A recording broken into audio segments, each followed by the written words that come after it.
রান্না করব তাই কাটাকুটি করতে বসে গেলাম। তো আজকে রান্না করব গরুর মাংস, সাথে কয়েক টুকরো পেঁপে দিব এবং সাথে কাঁঠালের বিচি দিব। তো চলুন আজকের রান্নাটা আপনাদের সাথে শেয়ার করি। এই যে কাঁঠালের বিচিগুলো, এগুলো ছিঁড়ে নিব। ডাল রান্না করব, এখানে পানি দিয়ে দিচ্ছি। গরুর মাংস ধুয়ে নিলাম। তো মাংসগুলো অনেক ভালোই ফ্রেশ। এখন রান্না বসিয়ে দিব।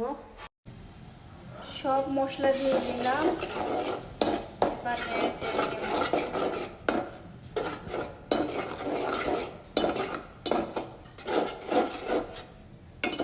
হাতে মাখিয়েও বসাতে পারতাম, কিন্তু হাতে মাখিয়ে বসাইনি, কারণ যেহেতু পেঁপে দিব, সাথে কাঁঠালের বিচি দিব। মশলাগুলো কষানো হয়ে গেলে মাংসটা দিয়ে দিব। কাঁঠালের বিচি দিয়ে আপনারা গরুর মাংস রান্না করেন কিনা আমি জানি না। যে বা যারাই রান্না করেন অবশ্যই কমেন্টে জানাবেন।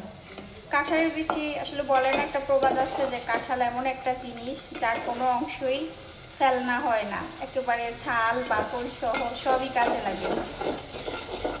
এমনি তো আর এটার নাম জাতীয় ফল কাঁঠাল হয়নি।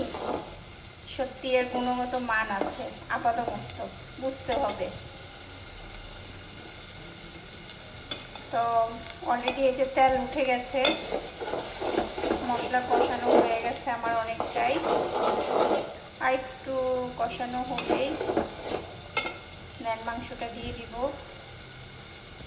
ধোয়া উঠবি না কিন্তু, মাংস দিয়ে দিলাম অলরেডি।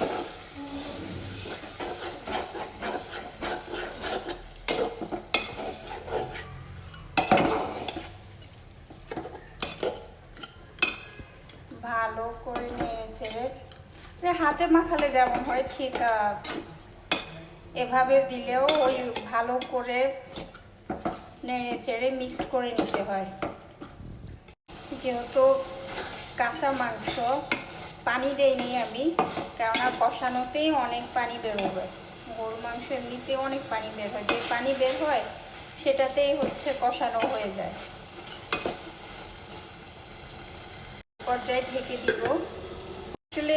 আমার বেশিরভাগ সময় লবণ দেওয়ার কথা একদমই মনে থাকে না। সব মশলা দেওয়া হয়েছে বাট লবণ দেওয়া হয়। আর একটু দিয়ে দিলাম। এ পর্যায়ে ছোট্ট একটা টিপস দিয়ে দিব, সেটা হচ্ছে আমরা অনেকে হয়তো জানে, আবার অনেকে নাও জানতে পারে। সেটা হচ্ছে মাংস বসানোর সাথে সাথে ফুল আঁচে যদি দিয়ে দিই আমরা, তাহলে মাংসটা সিদ্ধ হতে সত্যি অনেক সময় লেগে যায়। তো এর জন্য অল্প আঁচে প্রথমে কষানো হয়ে গেলে মাংসটা তাড়াতাড়ি সিদ্ধ। কি সুন্দর কালার এসেছে। এ পর্যায়ে কাঁঠালের বিচি আর পেঁপেটা দিয়ে দিলাম, কেননা পেঁপে কাঁঠালের বিচি সিদ্ধ হতে কি পরিমাণ সময় নেয় কি জানি। তো আশা করছি দুটো একসাথে ব্যালেন্স হয়ে যাবে, ভালো লাগবে। যাই হোক, কাঁঠালের বিচি আর পেঁপে দুটোই কষিয়ে উঠুক, দেন পরে গরম পানি করে রেখেছি সেই পানিটা দিয়ে। পর্যায়ে রান্না হয়ে গেল গরুর মাংস, কাঁঠালের বিচি সাথে পেঁপে। তো একটা অভিজ্ঞতা হলো আজকে আমার, সেটা হচ্ছে আসলে আমি একটু পরে দিয়েছিলাম মাংসটা কষানোর পরে গরুর মাংস আর পেঁপে আর কাঁঠাল, কিন্তু সেটা আসলে সাথে সাথেই দিয়ে দেওয়া বেটার, তা না হলে অনেকটা সময় লেগে যায় সিদ্ধ হতে। তো আজকের মতো আমার রেসিপি কাঁঠালের বিচি গরুর মাংস পেঁপে এখানেই সমাপ্তি। আল্লাহ হাফেজ।